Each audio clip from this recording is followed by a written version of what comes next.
People are constantly thinking about how they connect or how they learn language or how they make money or how, what neighborhood to live in or all of these other things. But what they don't often consider, especially in the early time, is how do you be alone? Like, what does it mean for you to be alone with yourself? How do you do that well?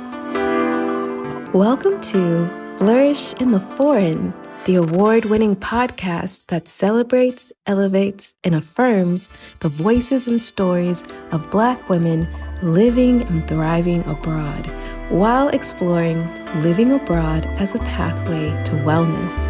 I'm your host, Christine Job, a Black American woman with Trinidadian roots, a business strategist and consultant from Atlanta, living and thriving in Valencia, Spain.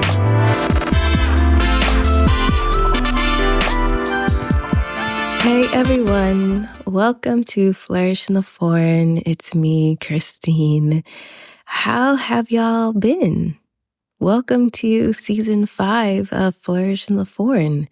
How was your summer? Good? I hope so. Or how was your winter for all of our listeners down under? Nice? I hope so.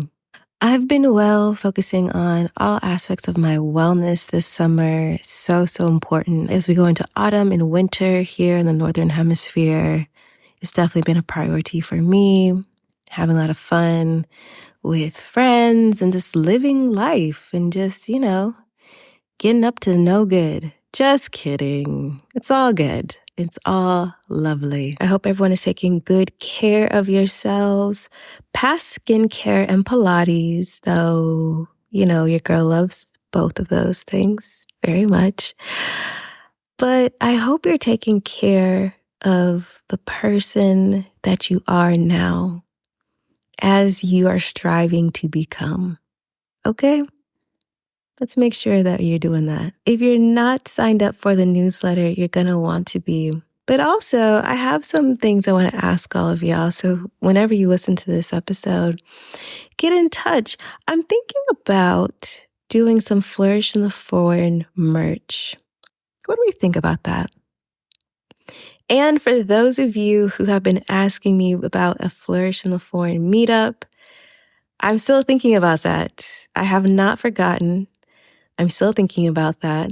So if you guys are interested in that, get in touch. Let me know where I should have it, what we should do, who should be there, and all those things. That would be helpful because when I think about meetup, I don't know. I just think about getting together for coffee. I don't know. So if that sounds interesting to you, let me know because that keeps it top of mind for me. And with some direction, I can actually make it happen. Please remember that the Flourish in the Foreign Patreon will be coming to an end at the end of 2023. So please be sure to become a monthly supporter at Buy Me a Coffee. That's buymeacoffee.com/flourishforeign, where you'll find benefits like the Flourish in the Foreign book club, author chats, monthly chats with me, invitations to recording sessions, and much more. A friendly reminder to everyone, I will be doing another Ask Me Anything episode at the end of this season, so be sure to please submit your questions via the link in the description of this episode. Also, stay tuned to the very end of this episode for a gift from me to you. All right, on to the episode.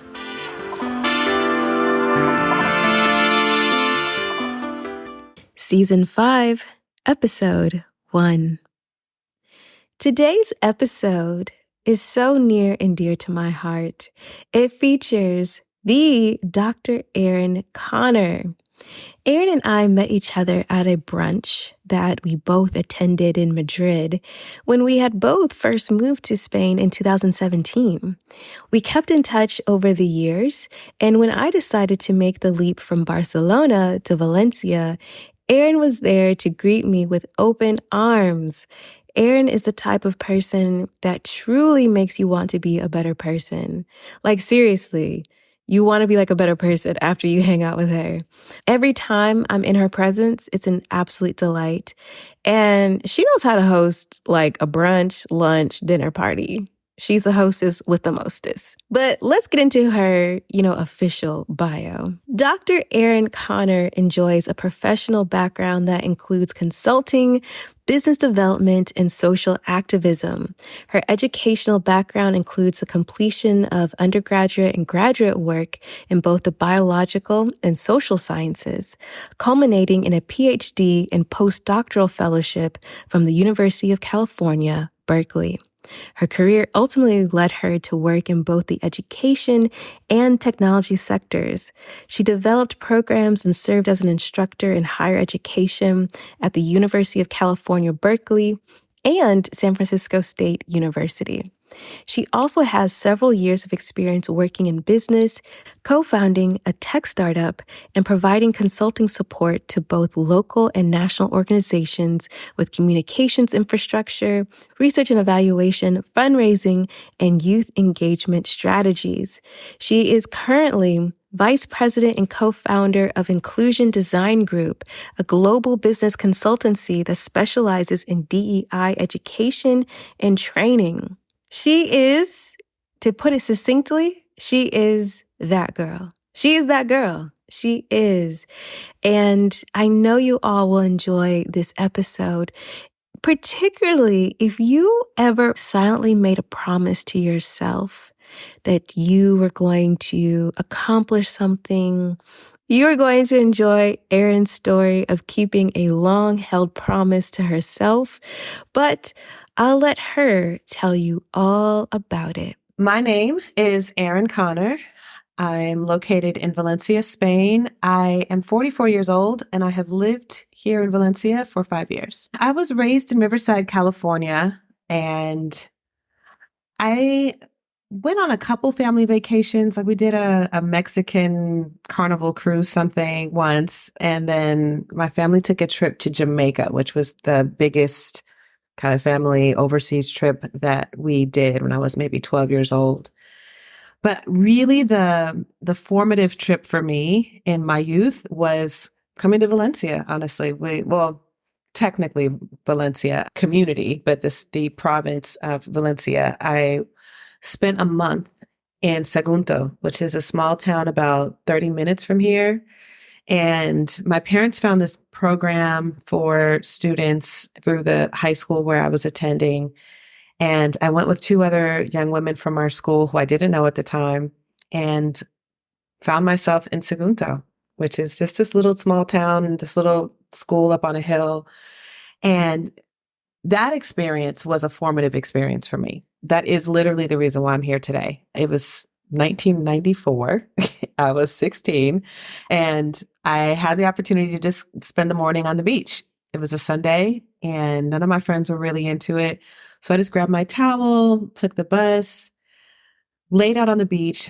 There were Walkmans. That's how long ago this was. So I had my Walkman and I'm listening to my tape of Sade's Kiss of Life, looking out on the Mediterranean Sea and in so much bliss. And I said to myself that Sunday morning, I said, Erin Connor, in the dramatic adolescent fashion, when you're older, I promise you, I will move you to Spain. You will come back and live here one day. And, you say these things in these dramatic fashions, right? And then for many, including myself, it just kind of moves to the back a little bit. And thankfully, it never went fully away. But it was something that I knew I wanted to do. I just didn't know how. I didn't know when. No one in my family or extended family had ever lived overseas. It was just not an experience I had any familiarity with. And so I just thought, if one day life gives me the opportunity, I'll pick it up. But until then, I've got to keep living. I asked Erin where she attended university and if she had the interest or the opportunity to study abroad while in school. I went to two different universities. I spent the first 2 years in a very small, historically Black college in Huntsville, Alabama. And then my junior year, I transferred and I went to UC Berkeley. Now, at the HBCU, I could have come back to the same school for a year, did the study abroad program at the same school that I went to when I was 16. They have a university program as well. But it didn't really occur to me to do that. I was playing basketball for the school that I went to. I had a whole plan for myself. I was very, very kind of type A about my studies. It's like, okay, I'm going to take this class this semester. The next year, I'm going to take these set of classes. I just had this whole plan that I felt like I needed to complete to the letter. I studied biology, and I wanted, at that point when I was a freshman, I wanted to be an orthodontist. And so I thought, okay, I'm going to do this pre-dental program, and then I'm going to go to dental school. I'm going to, do my specialty, all of this. But like my course schedule for 6 years, I had typed up in a folder somewhere. So studying abroad wasn't a part of that. I'm really grateful. My aunt like pulled me to the side one day and she's like, I think that this is a little obsessive. This, this feels like you're doing a lot. You need to calm down. And she was so right. But my personality at that time just did not permit a year abroad. And then when I let it go, when I realized that, you know what? I love science, but I may not love the idea of being an orthodontist, but I love science.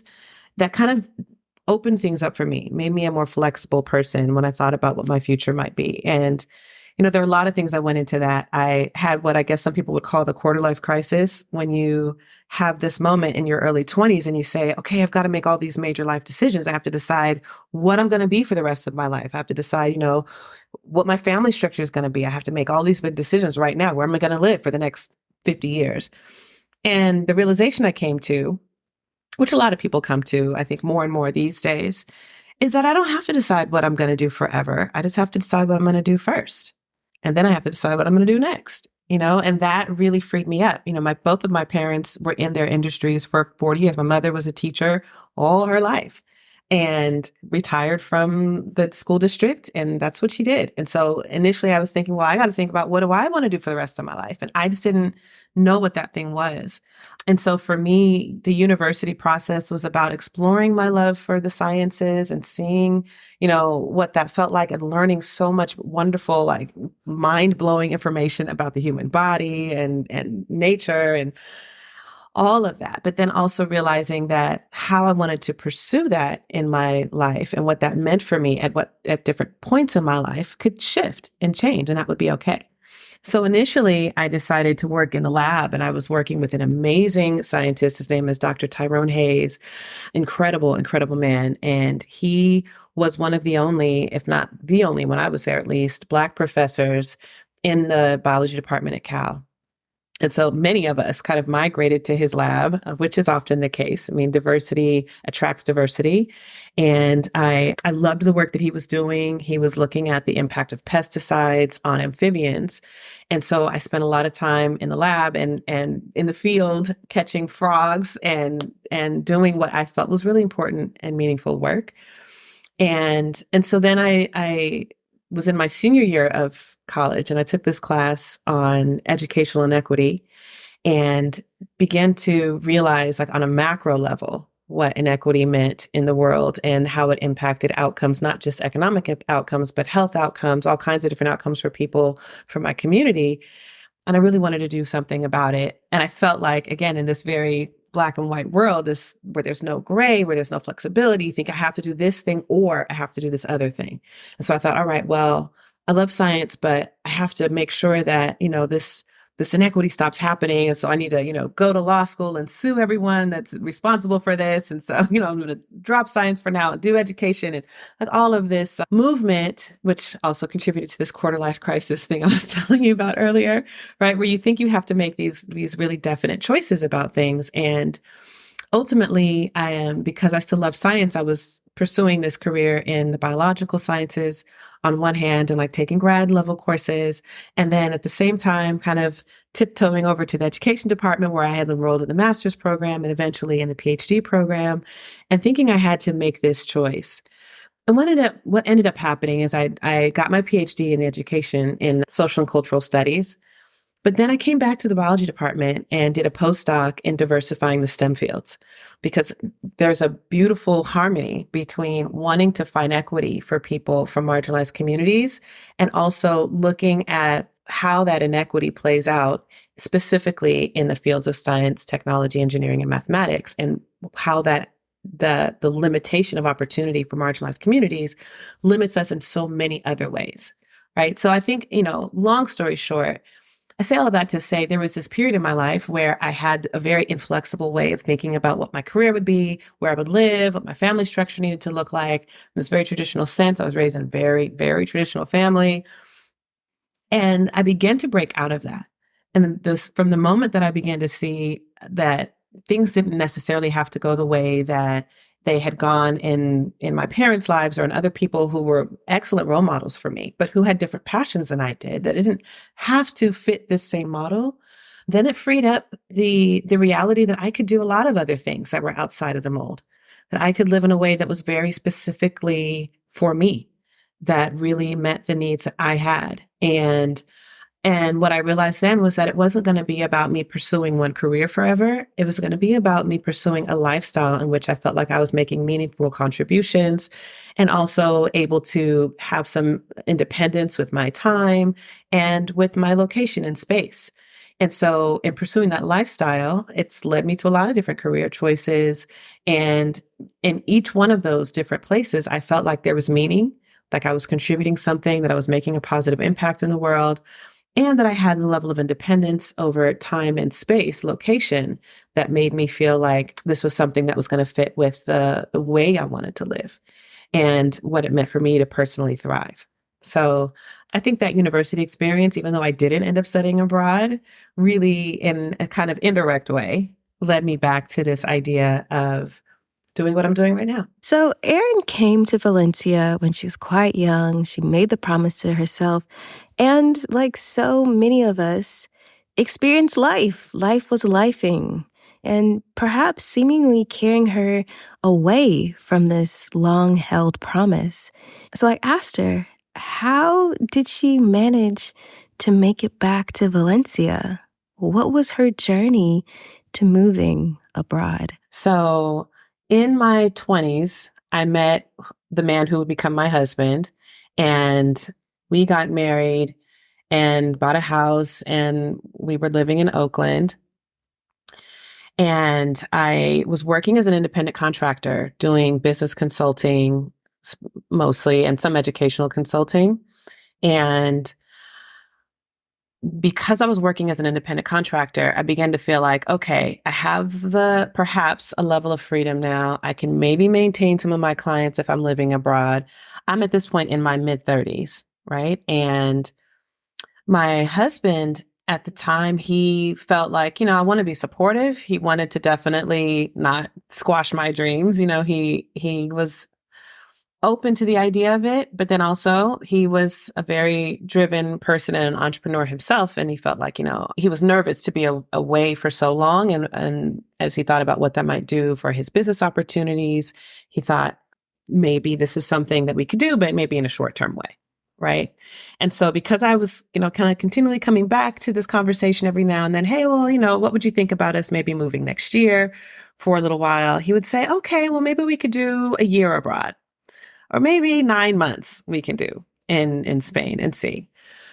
And so finally he got to the place where he was willing to commit to doing what we called the reconnaissance mission. So in October of 2016, we came to Sagunto because that was the place that I had been. I didn't really even know much about Valencia, the city. I was, more oriented around this dream that I had as a 16-year-old of this small town named Sagunto. So we stayed there for a week.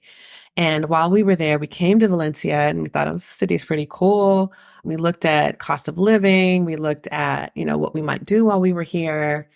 And we basically agreed that, it's time we can apply for a visa now. Let's see what this all means. So we did this reconnaissance mission in October. And in December, our marriage just absolutely fell apart. And in that moment, I thought, okay, what does this mean for this dream that I have to live overseas? And it never once occurred to me not to move to Spain. Never once. I never thought, oh, well, let me just see what, it opened it up. If anything else, it became more of a necessity for me to get overseas and to see what this life would be for me. And it opened up the window a little bit wider to say, maybe it can be more than 9 months because it's just me making the decision around this. And I don't need to negotiate with anyone else around how long I stay, whether I like it, whether I don't like it. So I proceeded with applying for the non-lucrative visa here in Spain, and I moved 2017. In August of 2017, I made the move, and it was one of the best decisions I ever made in my life. It certainly did not look anything like I initially thought it would look when I was planning to move here with my husband and even possibly with my nephew. We talked about moving with my niece and my nephew. So I was looking at schools. It was a completely different experience than what I had initially considered. But it was obviously the one that was meant for me. I love departure stories. I do. I keep on saying I'm going to make a compilation episode, and I will sometime in the future. But I really enjoy departure stories because some of these stories are years in the making as people tell it. Some of it is only the day of. But what I really enjoy about departure stories is that we really get to understand what was going on in a person's life as they packed up one life and set off on this next chapter. It's always so fascinating to me. So I asked Erin to walk us through those final weeks as she prepared to leave Oakland and move to Valencia. Well, let's see. Day of departure. So as you can tell, but from what I've shared already, I was living a whole family life in Oakland. So I had to go from a 4-bedroom house that I shared with my husband and his nephew and niece, and compress that into 2 suitcases and a backpack and my purse. Because I just refused to have a storage. I refused to ship things over to Valencia. It just didn't make any sense to me. I just thought I'm going to have to downsize in a very real way. So it meant giving away everything. So the day of departure, I had a couple suitcases and my backpack. I was at my best friend's house. She's going to drive me to the airport. I had spent literally every single day of that year up until the day that I left at her house. And I would come there in the morning. I would work from there. She might, work from there. At the time, she was teaching at a local community college.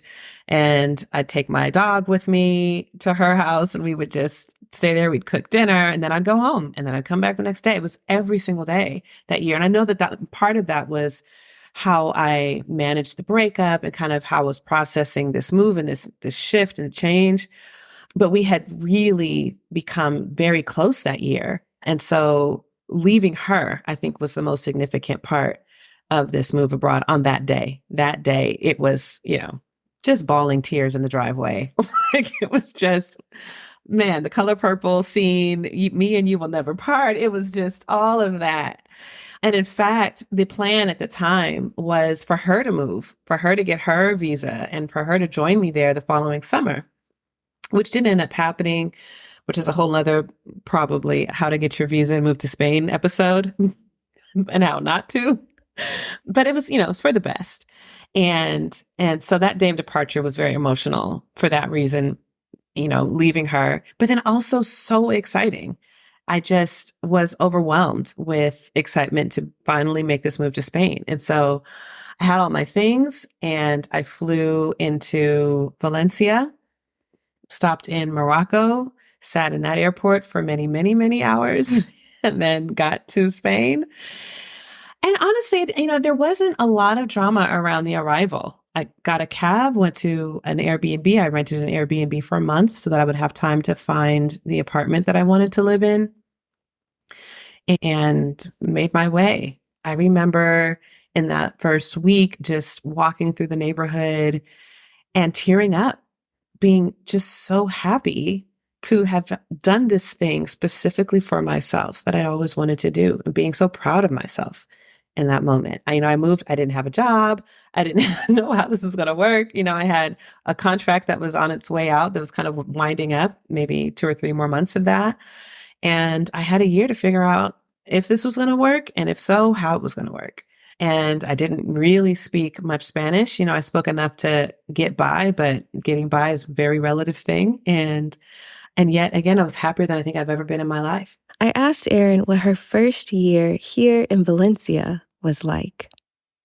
The first year in Valencia, for me, I think the focus more than anything was on community and building community here, and almost in an unintentional way. I would certainly recommend that people build community intentionally. But for me, I didn't come here thinking the first thing I need to do when I hit the ground is meet people and create that community. I was just like, I just got to get there. I need to get there. I need to make it, and everything else will fall into place. Well, I'll tell you, one of the things that I think really helped me in my first year was just making a commitment to saying yes to as many things as I possibly could.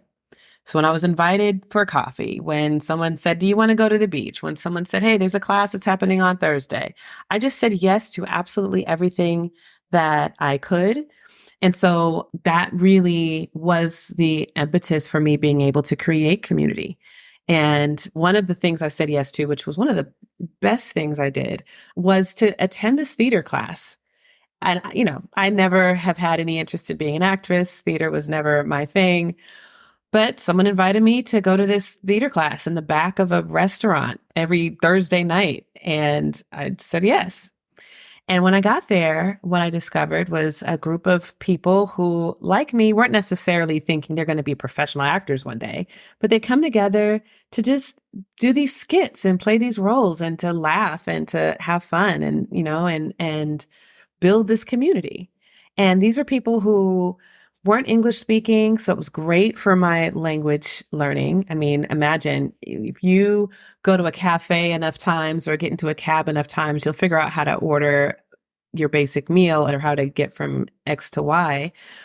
But it's not very often you have the opportunity to build vocabulary around, what it means to be a captain of a sinking ship and, or needing to break up the wedding in some dramatic fashion. You're going to learn so much more of Spanish vocabulary being in these situations that you wouldn't ordinarily find yourself in as a newcomer to a city. So that was really great. And then the people there were really open and friendly. And even though I wasn't the best at communicating in Spanish, we were actors, air quotes. So we figured it out, and many of them have become really some of my best friends to this day.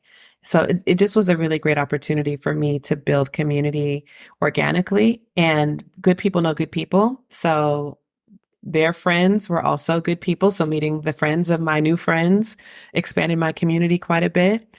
And then the other thing around year one was I met my Spanish family. So the apartment that I ended up moving into, on the first floor, there lived a woman who one day just kind of came up to my door. I'm the new person in the neighborhood. And, Valencia has a decent Black population now, but in 2017, we were very far and few between. And not only am I Black, I'm American, which is also not as common here. And I'm nearly 6 feet tall. So I show up in this neighborhood and people are looking at me like, who is this person? And it's in the building, I think there just was a lot of curiosity. I got a lot of curious looks. And so anyhow, she came to my apartment one day and knocked on the door and she said, "Hey, I was talking with one of the other neighbors and she said that you have a dog." When what I was trying to say with my poor Spanish was that I had a dog in California who couldn't come. And so she said, "Well, I have a dog. And if you want, we can take the dog for a walk on Saturday and I can show you around the city a little bit." Just super open and nice.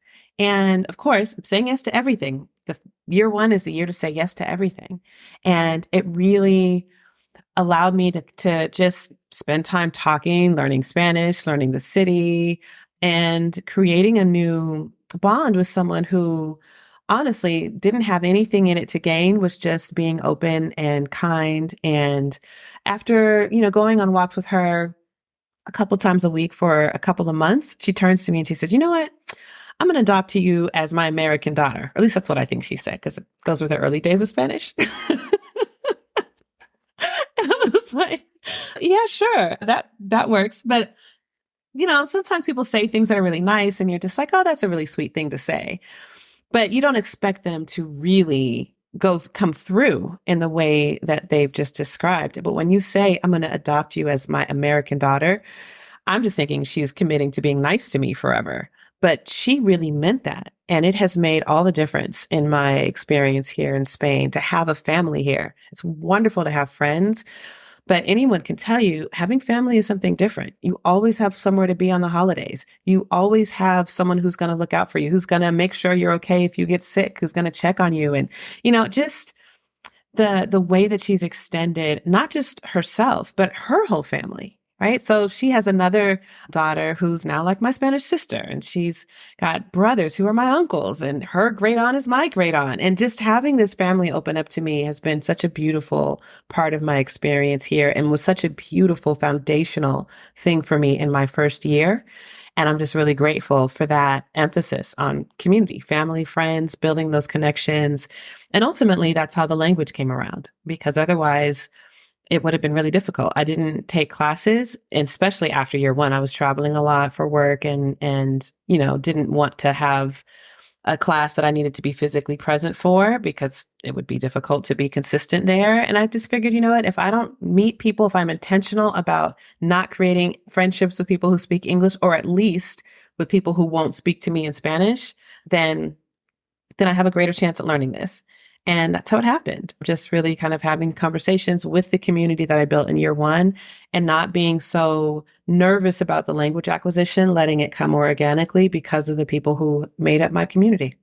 What I love so much about this podcast is that I typically interview women who have lived abroad for many, many years, and perhaps in many, many places. And I think that's really important to showcasing their stories of their life abroad, because the feelings and experiences from year one to year three are very different.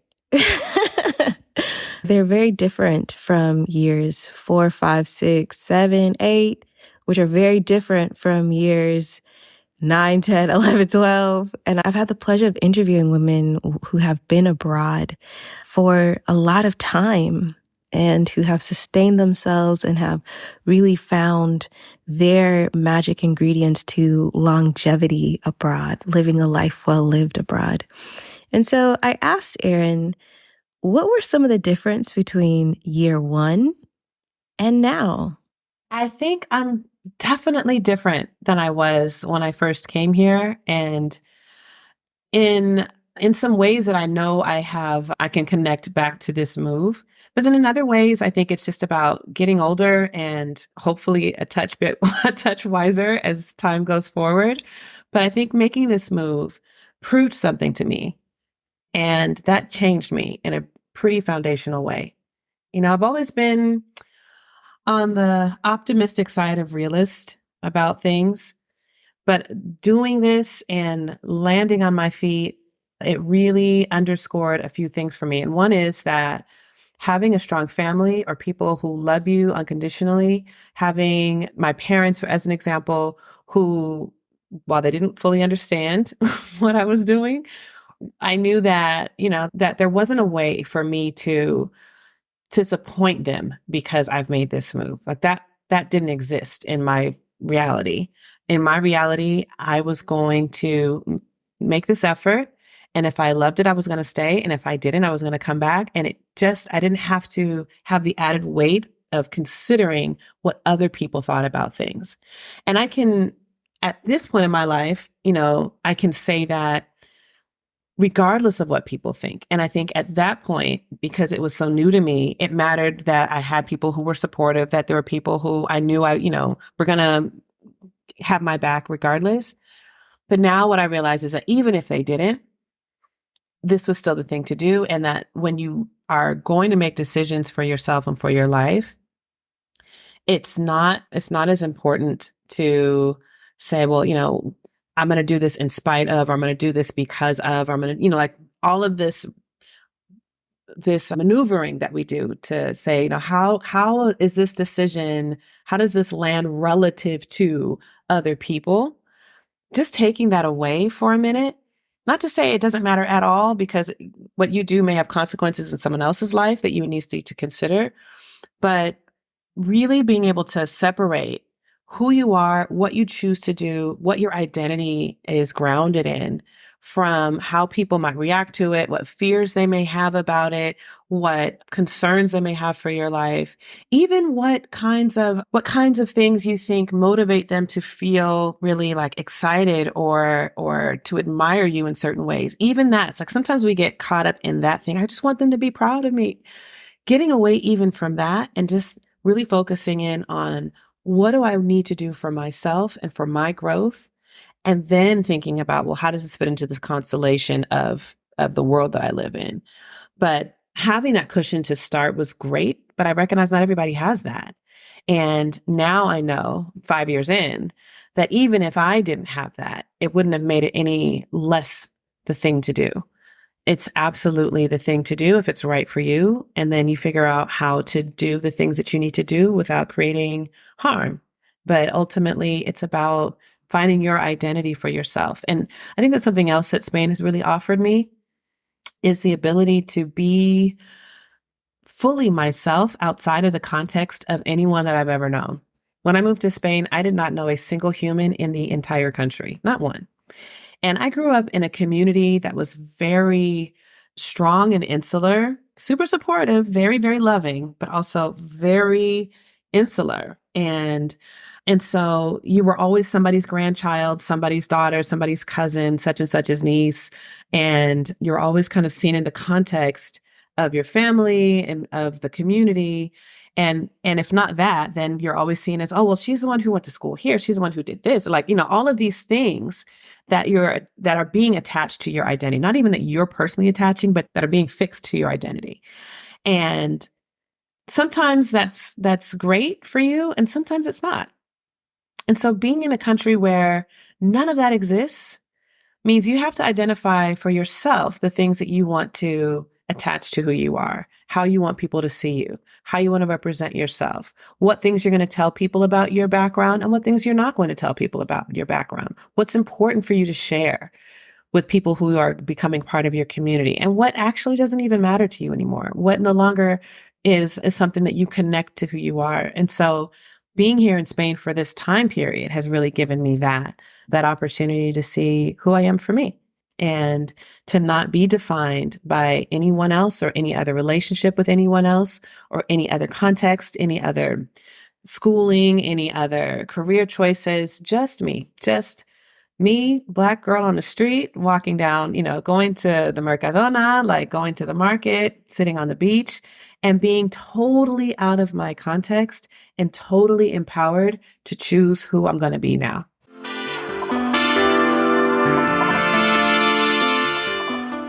I hope you've enjoyed this episode of Flourish in the Foreign. And if you have, please support this labor of love, because it is labor nonetheless. You can support this solo indie podcast by becoming a member of the Flourish in the Foreign Buy Me a Coffee membership, where you can subscribe to support the podcast on a monthly basis. You can also give one-time support via Buy Me a Coffee as well. And you can do either one at buymeacoffee.com/flourishforeign. Support this podcast by writing a review on whichever platform you listen to the podcast. And if you listen on Spotify, you can also leave comments on each episode and even answer some of the poll questions I've created for certain episodes. Be sure to share this podcast with your friends and family and even the colleagues you kind of like. This podcast continues to exist and thrive due to listeners like you. Thank you so much for your continued support.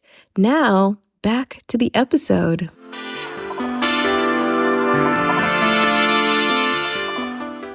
Being Black in Spain.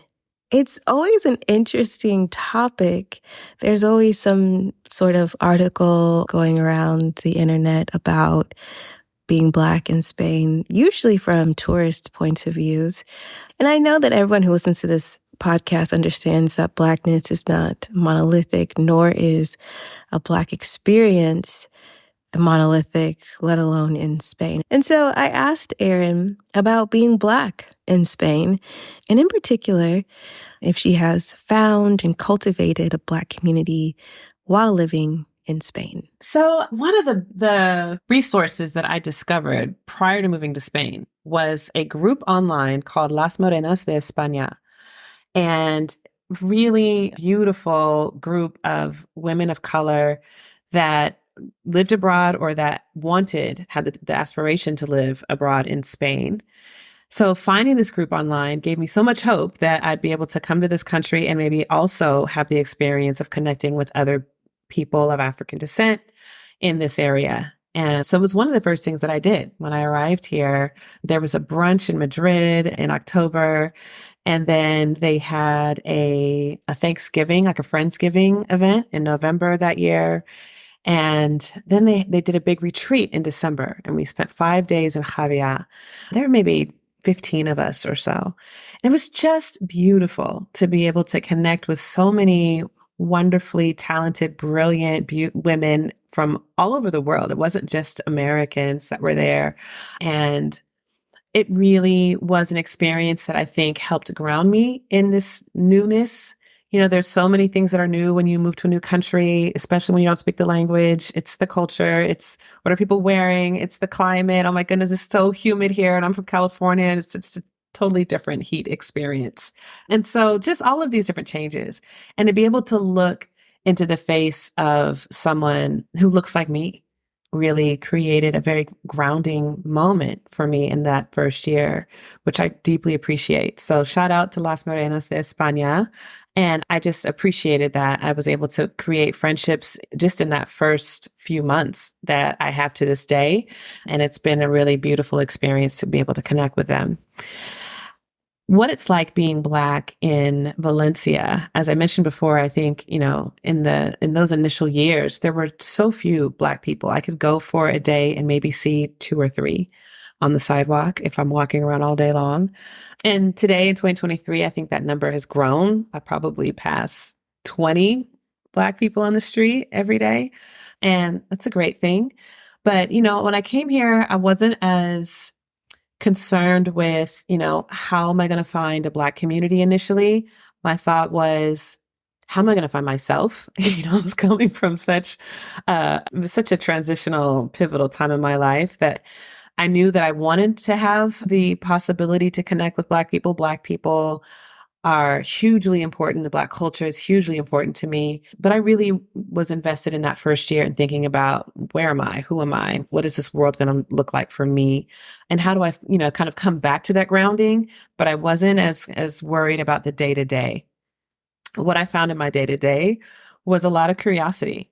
And sometimes that curiosity bordered on the edge of offensive, but mostly it was just curiosity. You know, wherever you have people who are significantly different than what you've ever seen before, there might be that. And there are people who know how to handle that and like fix their face and not make a big scene. And, you know, and then there's some who don't, and they just walk past you with mouths agape and stop in the middle of the street. Like, what, who, how? What is this person in front of me? And, you know, I got a little bit of all of that. But for the most part, I think it was just a deep curiosity for who I was, and even more so because of my Americanness. If I had to say anything about racism in Valencia as I've experienced it, it's most different from what you see in the US as a result of class. You know, I believe that my experience has been significantly different than someone perhaps from Senegal or from Cameroon or from, you know, any of the other, even the Dominican Republic. People who come here and they're of African descent, but they're from a country that is stereotypically seen as less developed or is more impoverished. They're treated in a much different way. And where in the US, I think class has something to do with it, but you could be a multimillionaire and walk into a boardroom and people will say, well, what did you make your money making, selling drugs? Like it's just, class doesn't overcome racism as much in the United States. But here in Spain, in my experience, which is, limited to 5 years and to the people I've encountered every day, what I found is that classism plays a pretty significant role in how they're going to interpret your race. Racism is absolutely a thing, but how they interpret your race is going to be deeply influenced by that. So when they learn that I'm American, many people here, the experience of Americans typically is that they are privileged to be able to travel here because traveling from the United States is something that requires time, and time is a privilege. It requires money, and money is a privilege. Their experience with Americans tends to be that, Americans have a level of privilege. And so they will treat you in a way that is very different than they might treat someone who's coming here to look for a life with more economic opportunity. And at the end of the day, I think all of us are here looking for some kind of opportunity. But, people, the way that they see you is unfortunately very tainted by the stereotypes that are attached to other people from African descent from the continent or from prior Spanish colonies. And so I've certainly encountered it, but it's always been kind of that mixed bag where people say, oh, well, because you're American, then, you're the cool kind of Black person. And they want to know if I've ever, met Will Smith or if I know Beyonce. It's just, racism is everywhere. Colorism is everywhere. That is absolutely a fact. And I think it's different. Racism doesn't show up in the same way here. You know, I think that we're at a really great place where if you're interested in moving abroad, there's a lot of great resources, right? There's podcasts, there's blogs, there's Facebook groups, there's concierge services. There's so much. But what I think is lacking in the conversation, which I hope this podcast brings, is about the sustainability and the longevity of living abroad, especially as a Black woman. And so I asked Erin what characteristic within her has made it possible for her to live and thrive abroad. That's a wonderful question. I think the characteristic that I have that has allowed me to live here the time that I have lived here and enjoy my time here, ultimately, I think is being adaptable. I think if you come into a situation and you are very rigid about something, or if you're incredibly insistent that things must be this way and they must be this way now, or if you just aren't willing to go with the flow, one of the things that I often say is be water. And you've just got to flow, and you're going to hit some rocks. Just the water moves around the rock. And when the water keeps hitting the same rock, that rock becomes sand, or the water decides to go to the east or to the west. You can't let the obstacle be the thing that stops you. You've got to see past the obstacle. You've got to be willing to go around it or to just wear it down because you're that perseverant. But at the end of the day, it's about adapting and about being in the flow and letting things just kind of come how they are, but also, again, being willing to be perseverant and break that rock down to sand if that's what needs to happen in that moment, but being able to tell the difference. And then in terms of what I've had to cultivate here, I think it's really about not being embarrassed.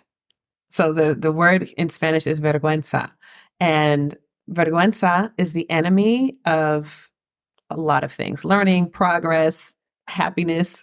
If you are embarrassed to try out the language, to have a conversation with people, to say the wrong thing, to get the word wrong, to mix up the verb tenses, if you're embarrassed to meet people that you don't know, or to sit down and strike up a conversation with someone, or just respond in a conversation with someone, if you feel embarrassed about even just who you are in a place where maybe there aren't a lot of people who look like you kind of stand out. I've had a lot of practice at this, being a 6 foot tall woman, but being someone that stands out is something that you are probably going to be if you live in a country like Spain. And feeling any kind of shame about that is going to make your experience really difficult. And so one of the first things that I had to do in moving here was really cultivate this attitude that I'm not going to be ashamed about anything. And I'm going to make a lot of mistakes. I found out that this phrase, you could say this person, to say like this person is good in Spanish, there's a very small, nuanced verb switch. And you could say, well, that person is good, or you could be saying that person is hot. Like basically, saying that person is super hot, super attractive. And the nuance is really small. And I didn't know that nuance for the first 3 years that I lived here. So I was going around saying, oh yeah, I was saying that's a great person. That person is amazing. Oh yeah, your sister's so great, or he was amazing. He's great. I think that this is what I'm saying. I think I'm complimenting individuals on who and how they are. When instead what I'm saying is that person was so hot. I did not know it until, I don't know, not too long ago. But what can you do? I mean, that's what I mean when I say you just have to let it go and cultivating this attitude that, listen, I'm about to, I'm living this life. And part of living this life means I'm going to make mistakes.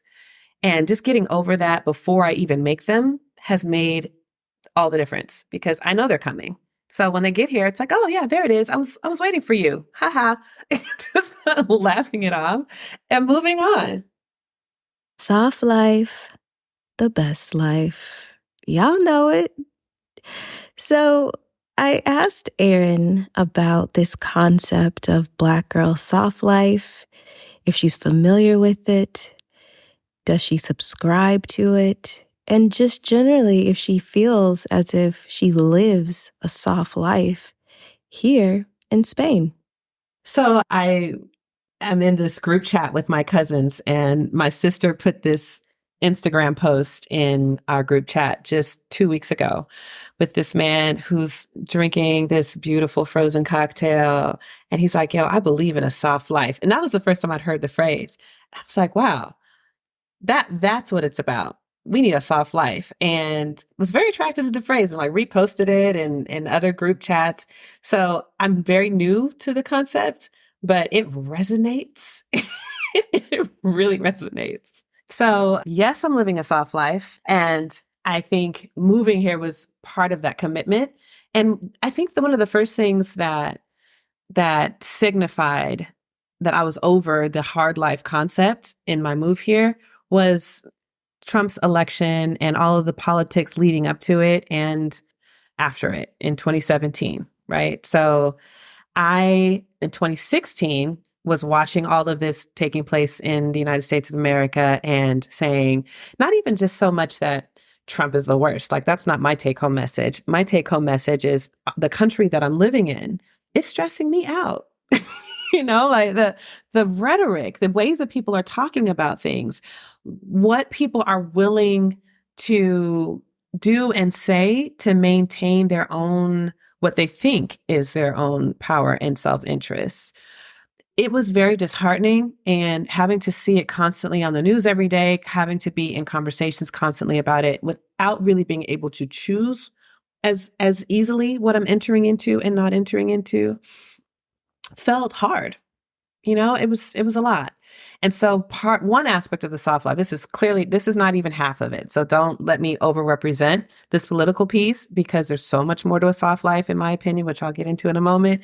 But this was certainly part of it. And one of the most important things about the time when I moved, because in 2016, that was the election year. And it was really hard to have to be a part of that every single day, consuming so much of that energy as a result of being engaged in news and politics, which is important to me too. I mean, I guess I could have just closed my eyes and put my head in the sand, but I believe in the political process. I believe in, being engaged in ways that are supportive and meaningful for democracy. But I also, soft lifetime now, believe in choosing when that is for you.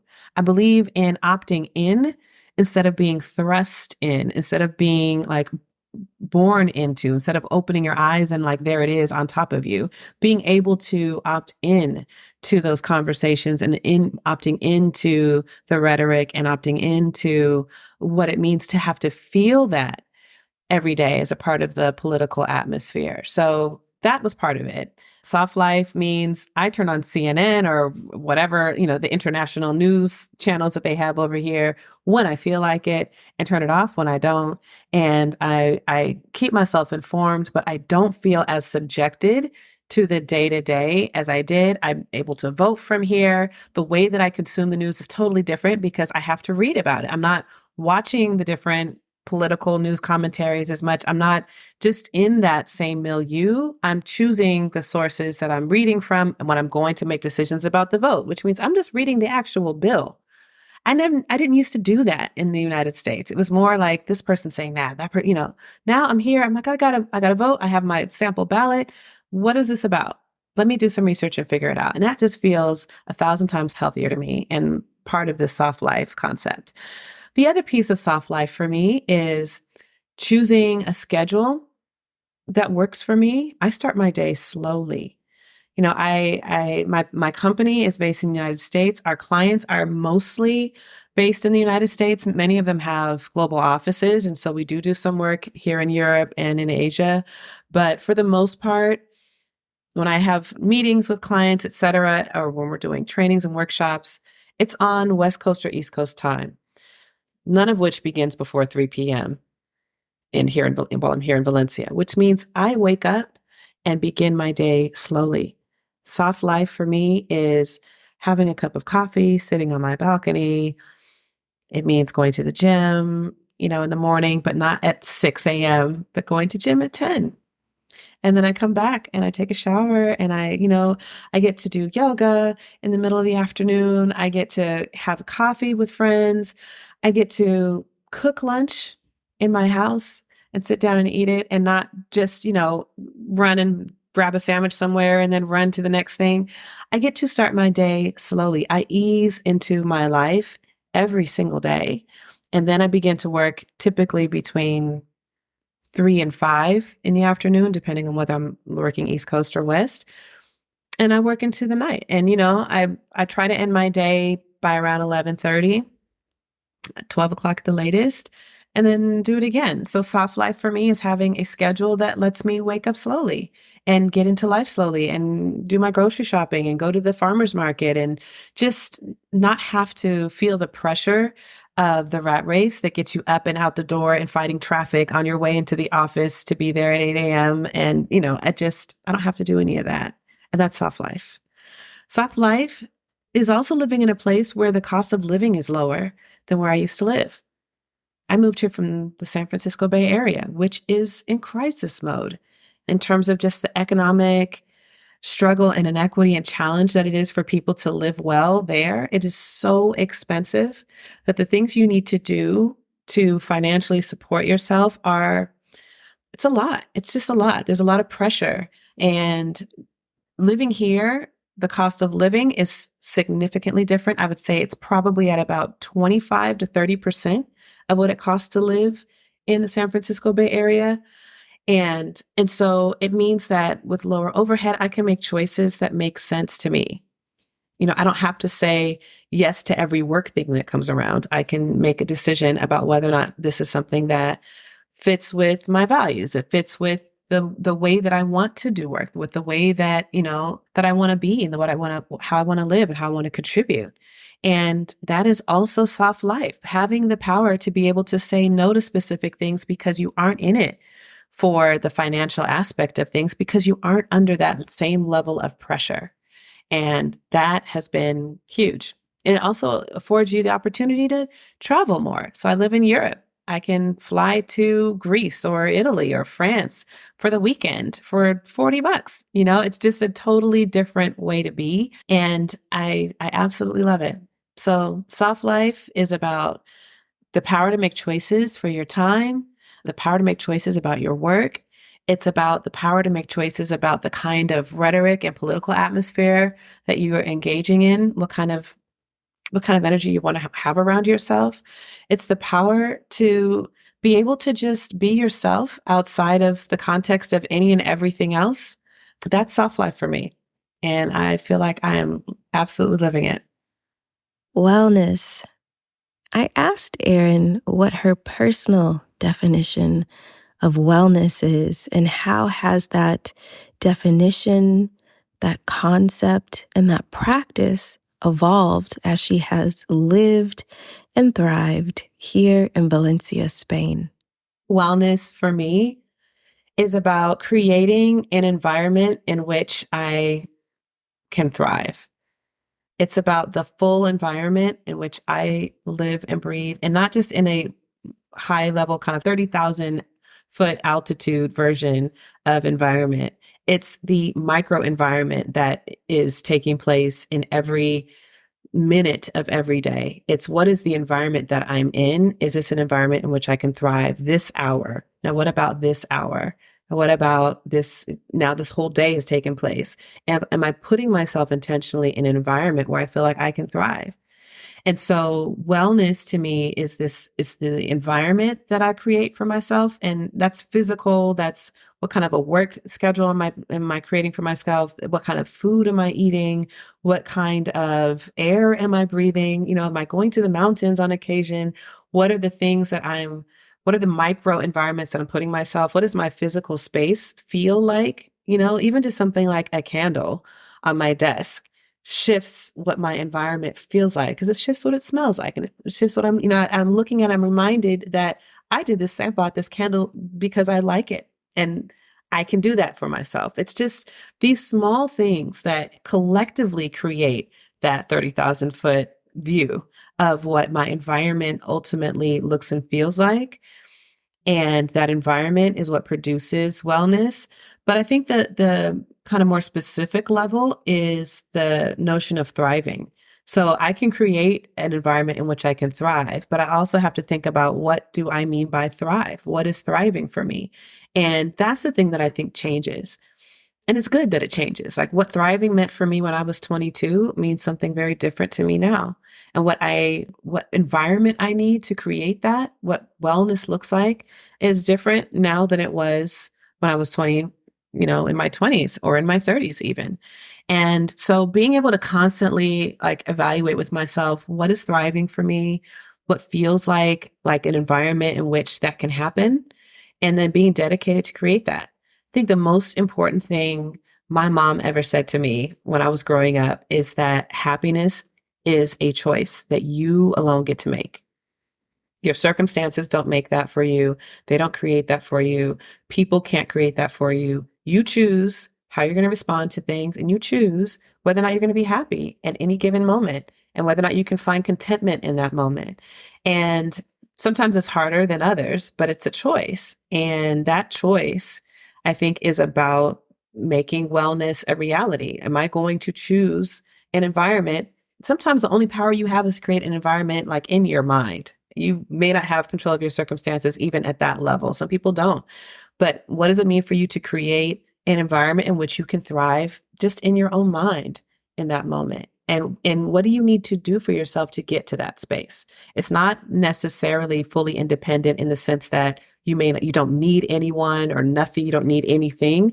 It's that you have control over the decisions that you're making mentally to choose that. Like what resources do you need to find in order to be able to create mental health for yourself, in order to create wellness for yourself? What do you need to pursue? And I'm way oversimplifying this because obviously it's never that easy as to say, like, I'm just going to hit the switch and be happy. But I think it's a dedication. It's that same question about, what's the environment that I'm going to intentionally create in a micro way? In these 5 minutes, what can I do to create a space in which I can personally thrive and get out of whatever muck I have in my head around this? How do I get out of that? Just here. And then maybe I can think about, well, hey, I'm in IKEA. Let me buy this candle because later I'm going to love seeing it on my desk. And so it's these little tiny micro choices, these little things that ultimately create a much larger environment and just feeling a sense of power and a sense of agency to be able to develop that for myself in a way that feels good for me. I give Erin the option of answering a final question or for her to share with you all something that she wishes people would ask her about. I love that last question. That's my favorite. So I'll take that one on. I think something that people should ask me that they don't typically ask. Wow. I mean, I think one of the things that they don't ask when they're talking about moving abroad is what does it mean for you to to be alone in that space? People are constantly thinking about how they connect or how they learn language or how they make money or how, what neighborhood to live in or all of these other things. But what they don't often consider, especially in the early time, is how do you be alone? Like, what does it mean for you to be alone with yourself? How do you do that well? How do you do that right? And it's funny because that's the question I think they should ask, but I also can't tell you the right answer for it's the kind of thing that everybody kind of has to learn for themselves. But I think you've got to be brave enough to take it on. And I think people aren't even thinking about it. They look up one day and they find themselves alone and they're like, what do I? Oh, is this a reflection? Like, am I a failure because I'm by myself in this moment? Or like, is this loneliness or is this empowerment or is this like, what is this thing? How do I describe being alone? How do I make it fit into a universe where we don't even talk about that much in our society? We don't talk about how to be alone. And I think one of the best things you can do is travel alone. One of the ways you can do that is like go to a concert there's an artist you really like, go to a concert, do it around an event and go to that concert in this other country or even in this other state, if you're in the US, and just go be by yourself for a minute and enjoy who you are and enjoy not having to negotiate anything with anybody. You eat when you want to eat, you wake up when you want to wake up, you go to the landmarks if you feel like it, you sleep in if you don't. I mean, just being able to appreciate who you are, how funny you are. Like nobody gets your jokes like you, not anyone. And just the quirks about you, just really being able to not just love yourself, because I think that is a thing that people are talking more and more about now. Gratefully, loving yourself is something that, we do at least more than before have conversations about, but it's the alone part of it.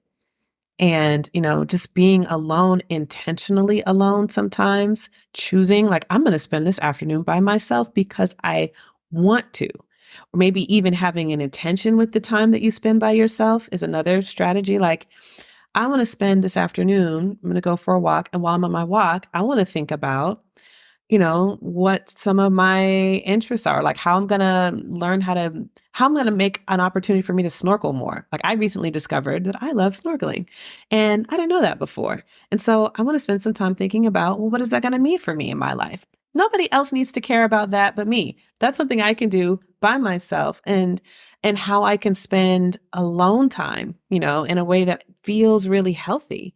So I think it's just that decision about being alone and traveling alone and living alone, in some cases.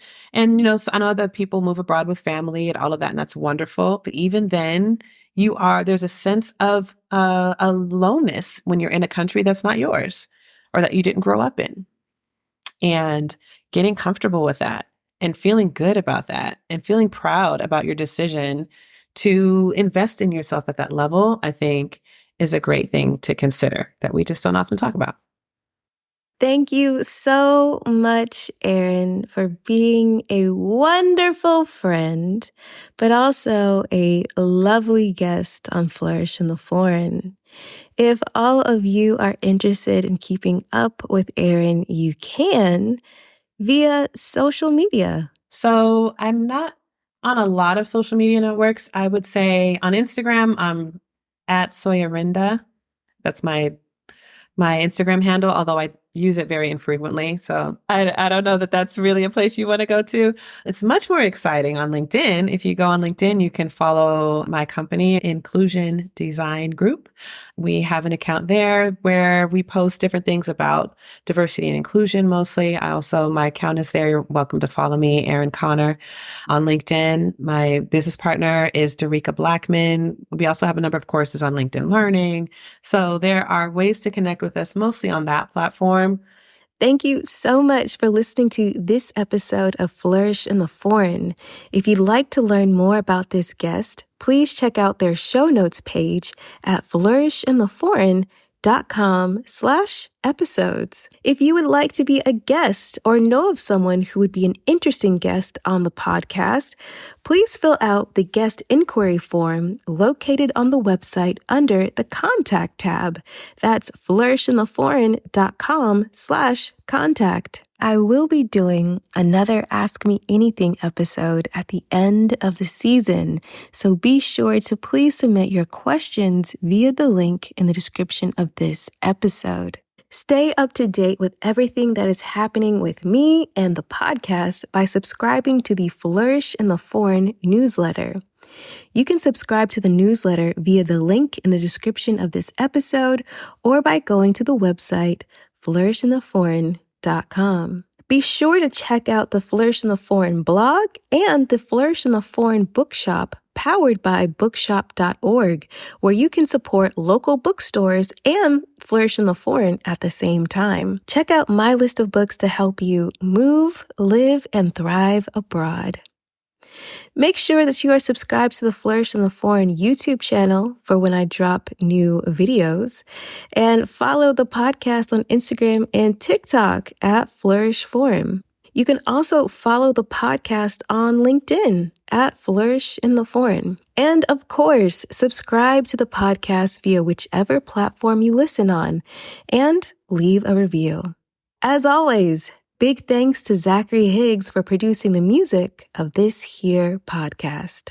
Here is this week's affirmation. Take whatever resonates and leave what doesn't. It is safe for me to pursue the dreams and desires of my heart alone, even if it's in the solace of my own mind and heart. It is perfectly okay and actually amazing for me to align my mind, body, heart, spirit, and life in the direction of my dreams. I honor myself by keeping my promises to myself.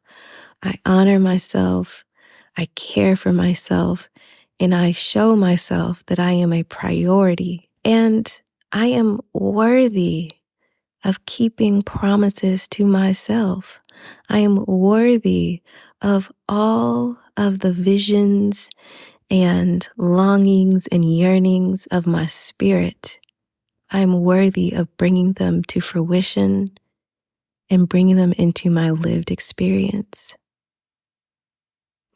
I give thanks for the clarity and the resilience to be able to go after the things that I long for and that I know are mine, solo or with company, but understanding that as I move in integrity, as I move with the authority of being a co-creator of my own life, as I move with the conviction of my own worthiness for all of the experiences that I desire, that all of the resources, all of the people will be magnetized to me. And so although I may have a season of being alone or even loneliness, I know that everything is temporary. And as I create the space for my dreams to come true in my life, I also create the space for community to uplift me, to love me, to celebrate me in this next iteration of my life. And so it is. Remember, it's not about moving abroad. It's not about being abroad. It's about flourishing abroad. So go abroad and cultivate a life well lived. See you next time.